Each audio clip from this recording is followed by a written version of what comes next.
नमस्कार मित्रों, हमारे YouTube चैनल में आपका स्वागत है। मैं नीबाराम देवासी। आज हम लोग एक कहानी सुनेंगे जो बड़ी ही ज्ञानवर्धक कहानी है। इस कहानी का प्रसंग है, शीर्षक है जैसी करनी वैसी भरनी। यानी कि हम जैसी करनी करेंगे, जैसा कर्म करेंगे, वैसा हमें भुगतना भी पड़ता है। जैसी करनी वैसी भरनी, वो कहते हैं ना कि जैसी करनी है वैसी भरनी है। इंसान जैसा काम करता है उसे उसका फल भी वैसा ही मिलता है।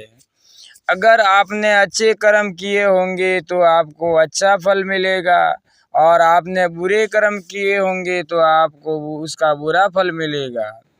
अगर किसी के साथ कुछ बुरा होता है तो लोग कहते हैं कि इसने पिछले जन्म में ज़रूर कुछ बुरा किया होगा, इसलिए ही उसके साथ ऐसा बुरा हुआ है। और अगर किसी के साथ कुछ अच्छा होता है तो लोग कहते हैं कि इसने पिछले जन्म में ज़रूर कुछ न कुछ अच्छा काम किया होगा, इसलिए ही इसके साथ आज ये अच्छा हुआ है। देखा जाए तो आज के ज़माने में इंसान को अपने इस जन्म का हिसाब इसी जन्म में चुकाना पड़ता है, क्योंकि पहले भगवान नोटबुक पेन लेकर के हिसाब करते थे, इसलिए उन्हें हिसाब करने में देर लगती थी। आज के ज़माने में भगवान के पास भी लैपटॉप आ गया है, तो उन्हें इंसान के कर्म का फल देने में यानी कि हिसाब करने में देरी नहीं लगती है। आज की ये कहानी उसी के ऊपर आधारित है। एक बार एक व्यक्ति को रास्ते में यमराज मिल जाते हैं। वो व्यक्ति पहले पहचान नहीं पाया। यमराज ने उस व्यक्ति से पीने के लिए पानी मांगा।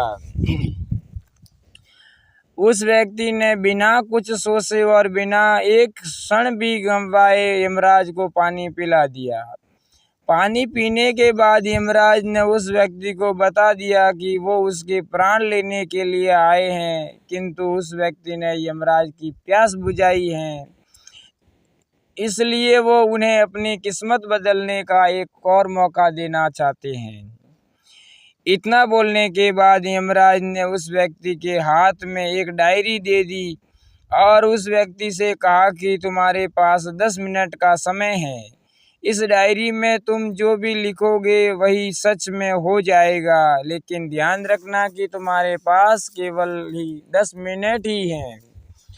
उस व्यक्ति ने डायरी खोलकर देखा कि पहले ही पेज पर लिखा था कि उसके दोस्त को लॉटरी लगने वाली है और वो करोड़पति बनने वाला है। वो व्यक्ति ने वहाँ लिख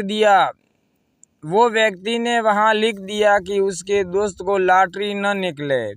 अगले पेज पर लिखा था कि उसका एक रिश्तेदार चुनाव जीतकर मंत्री बनने वाला है। उसने वहां पर लिख दिया कि उसका रिश्तेदार चुनाव हार जाए। इसी तरह वो पेज पलटता रहा और अंत में उसे अपना पेज दिखाई दिया। जैसे ही उसने कुछ लिखने के लिए अपना पेन उठाया कि यमराज ने उस व्यक्ति के हाथ में से डायरी वापस ले ली और कहा कि वत्स, तुम्हारे 10 मिनट अब खत्म हो गए हैं, अब कुछ भी नहीं हो सकता। यमराज ने कहा कि तुमने अपना पूरा समय दूसरों का बुरा करने में ही व्यतीत कर दिया और अपने आप को ही खतरे में डाल दिया। अब तो तुम्हारा अंत निश्चित है। अब तुम्हें कोई नहीं बचा सकता, क्योंकि तुम अपने आप को ही नहीं बचा पाए हो। यह सुनकर वो व्यक्ति बहुत ज़्यादा पछताया, लेकिन अब पछताने से कुछ नहीं हो सकता, क्योंकि अब सुनहरा मौका उसके हाथ से निकल चुका था। चिड़िया सास भर ले गई, नदी न घटियो नीर, धर्म किया धन ने घटिया, के गया दास कबीर। अब पछताए होवे क्या थारी चिड़िया खा गई खेत। अब पछताए होवे क्या थारी चिड़िया खा गई खेत।